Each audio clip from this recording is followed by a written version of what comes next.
Burrus Frederick Skinner. Fue un psicólogo, filósofo social, inventor y autor estadounidense. Nació en Pensilvania el 20 de marzo de 1904, en Cambridge, Massachusetts. Muere el 18 de agosto de 1990. Fue un psicólogo, filósofo social, inventor y autor estadounidense. Condujo un trabajo pionero en psicología experimental y defendió el conductismo, que considera el comportamiento como una función de las historias ambientales de refuerzo. Escribió trabajos controvertidos en los cuales propuso el uso extendido de técnicas psicológicas de modificación de conducta, principalmente el condicionamiento operante, para mejorar la sociedad e incrementar la felicidad humana, como una forma de ingeniería social. Skinner nació en la rural Susquehanna, Pensilvania, Estados Unidos, hijo de Grace y William Skinner, un abogado. Se hizo ateo después de que un maestro cristiano tratase de calmar su miedo al infierno, que su abuela le había descrito. Su hermano Edward, 2 años y medio más joven, falleció a los 16 años de una hemorragia cerebral. Formó parte del Colegio Hamilton en Nueva York con la intención de convertirse en escritor. Después de graduarse, Skinner pasó un año en Greenwich Village, intentando formarse como escritor de ficción, pero pronto se desilusionó con sus habilidades literarias. Pensó que tenía poca experiencia y que le faltaba una fuerte perspectiva personal con la cual escribir. Durante este periodo, al cual más tarde llamó el Año Oscuro, leyó An Outline of Philosophy de Bertrand Russell, en el cual Russell discutía la filosofía conductista de los psicólogos, especialmente de John Watson. Tras su frustrado intento como escritor, Skinner comenzó a interesarse por los comportamientos y acciones de las personas, lo que lo llevó a estudiar psicología en la Universidad de Harvard, que en ese momento no era una institución a la vanguardia de la psicología, graduándose y doctorándose en 1931.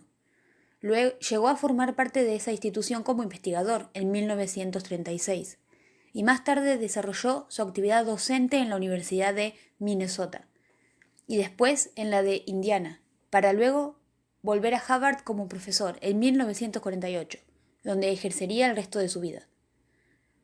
En 1948 escribe el libro Walden II. Skinner fue objeto de muchos galardones a lo largo de su vida. En 1968 recibió la Medalla Nacional de Ciencia por el presidente Lyndon Johnson. 3 años después fue premiado con la Medalla de Oro de la Fundación Psicológica Americana.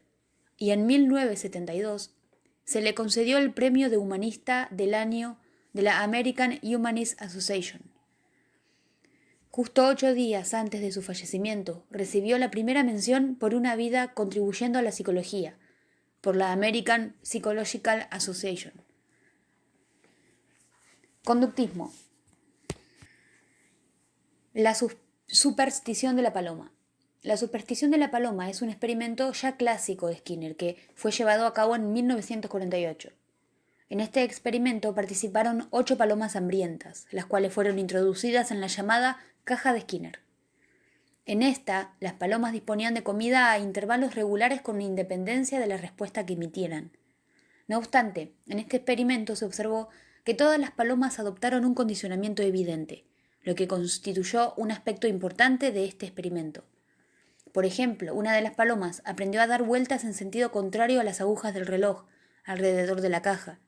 Otra paloma pegaba su cabeza a una de las esquinas superiores de un modo muy característico y una tercera desarrolló la respuesta de sacudir la cabeza. Cada paloma desarrolló por ende una respuesta propia, idiosincrática. Tanto fue así que daba la impresión de que las palomas se comportaban de ese modo tan particular debido a que creían que su conducta provocaría la aparición de la comida. Nada más lejos de la realidad. Es por este motivo por el que a esta conducta se la denominó supersticiosa. La explicación que ofreció Skinner sobre este fenómeno apelaba al esfuerzo recibido. Entendió que cualquiera que fuese la respuesta que el sujeto acababa de realizar justo antes de la administración de la comida, la recompensa, resultaría reforzada al recibir la recompensa. De otro modo, de las múltiples respuestas que las palomas emitieran antes de la presentación de la comida, la que resultase casualmente contigua a la recompensa sería reforzada.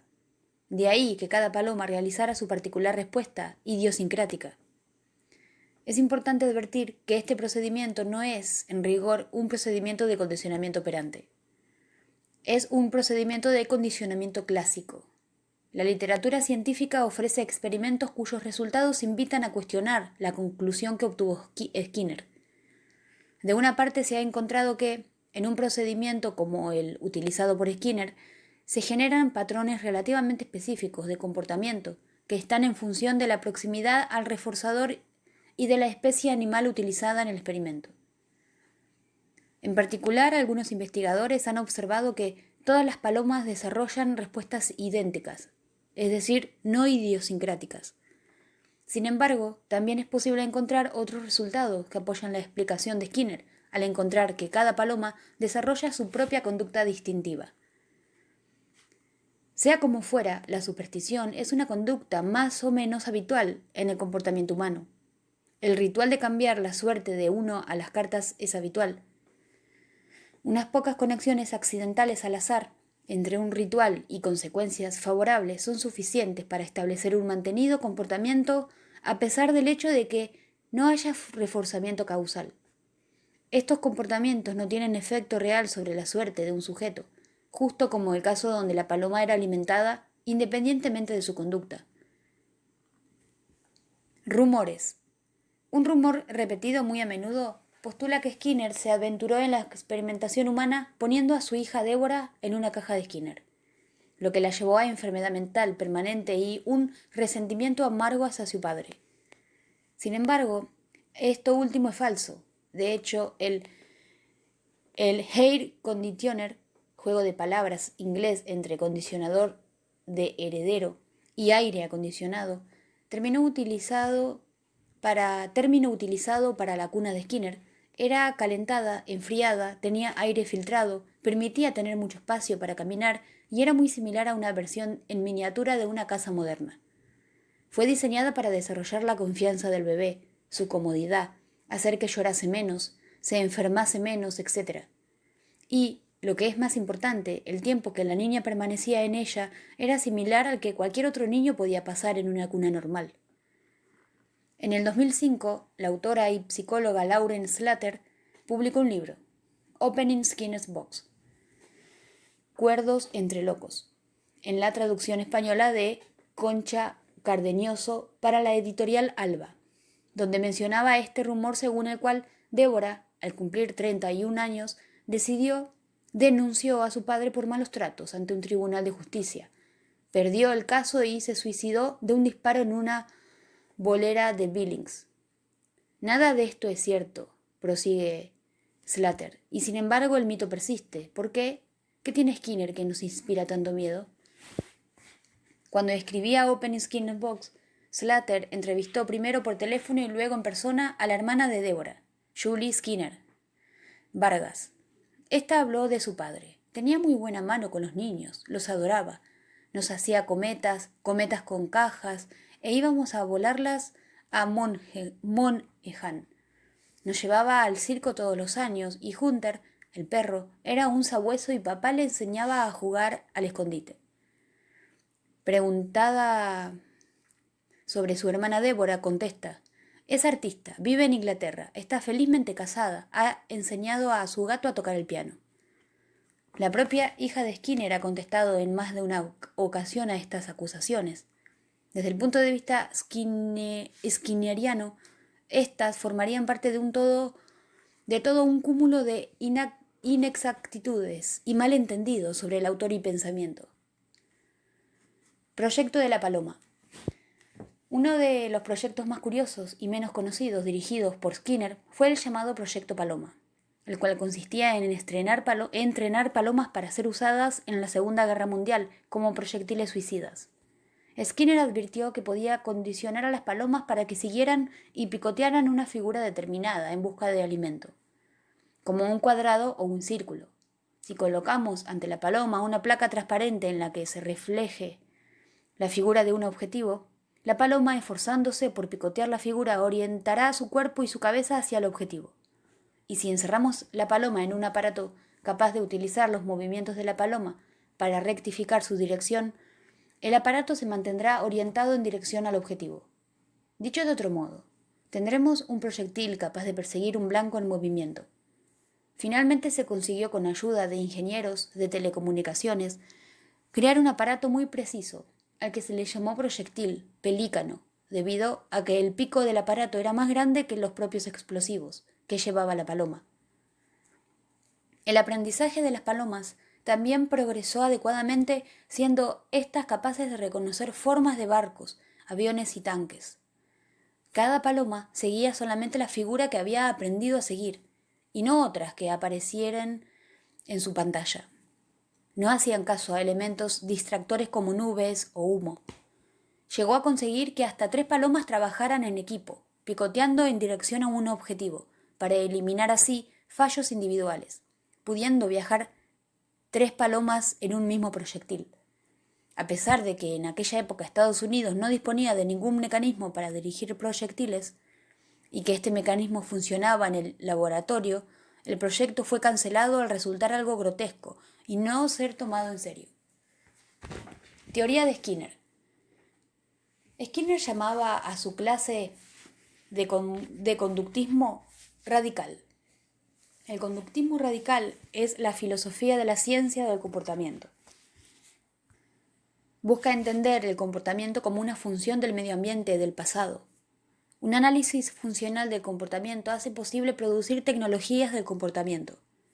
A diferencia de otras formas de conductismo menos austeras, no acepta eventos privados como el pensamiento, la percepción o emociones no observables en encuentros casuales del comportamiento de un organismo.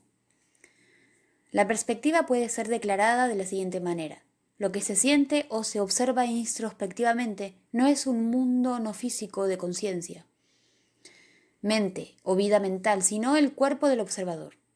Esto no significa, como demostraré luego, que la introspección es una clase de investigación psicológica.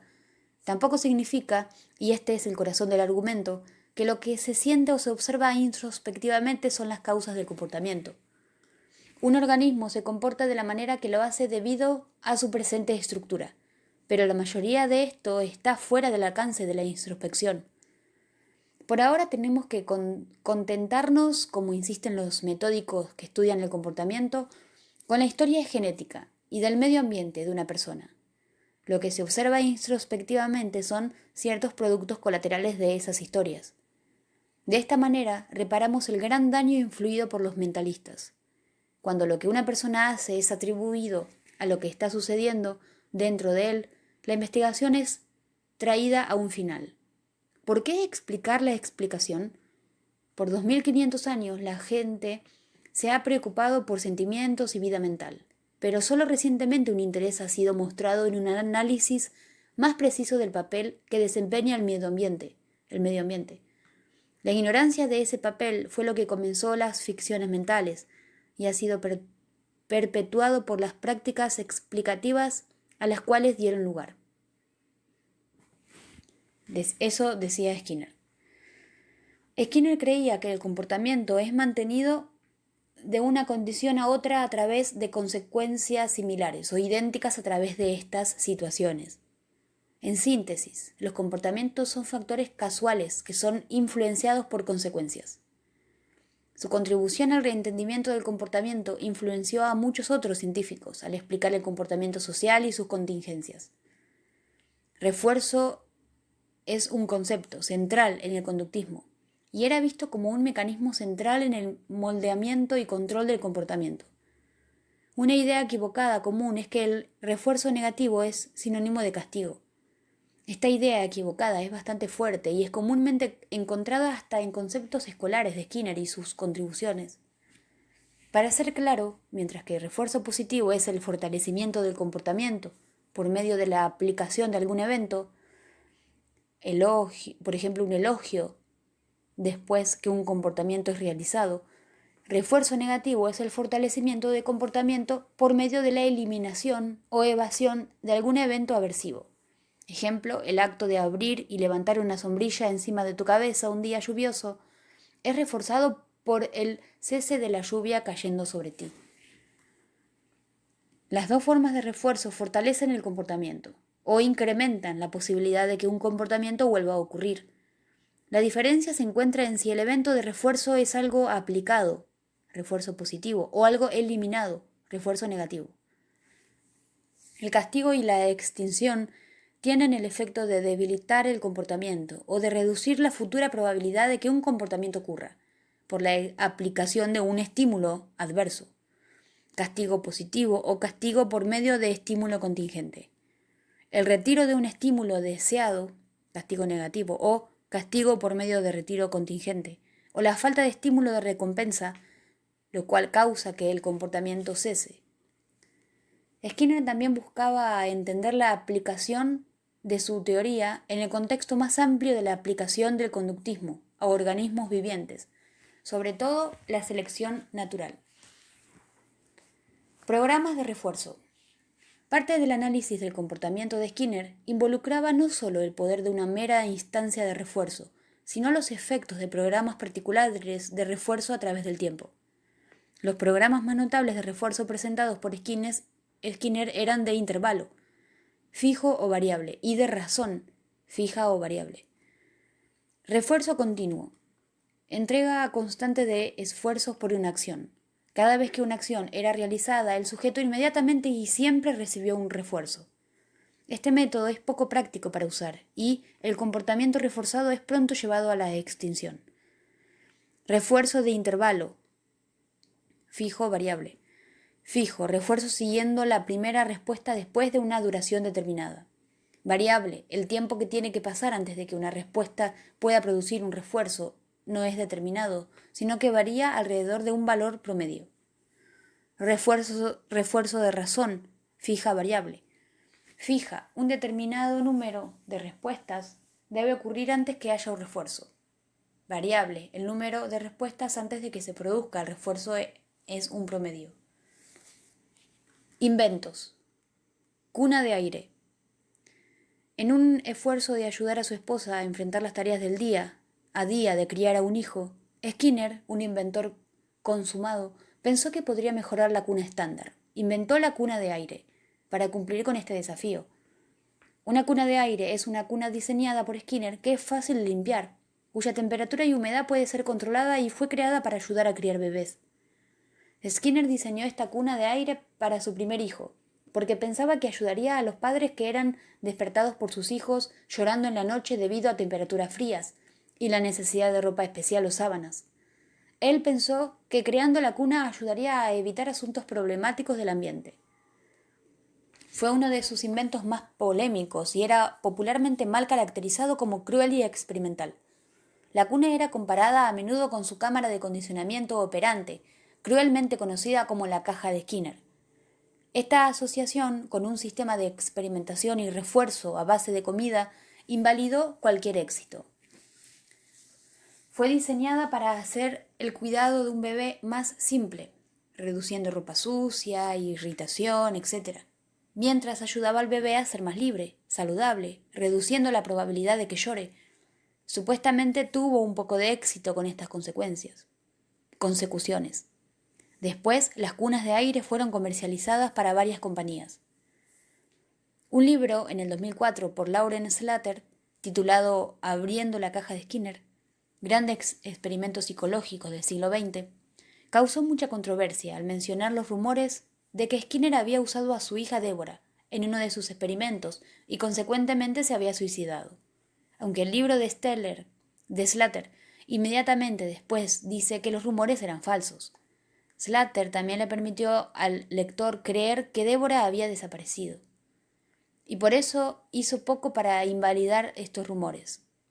Un crítico en The Observer en marzo del 2004 citó incorrectamente el libro de Slater apoyando los rumores. Esta crítica fue leída por Deborah Skinner, ahora Deborah Busan, una artista y escritora que vive en Londres, quien luego en respuesta escribió una réplica vehemente en The Guardian.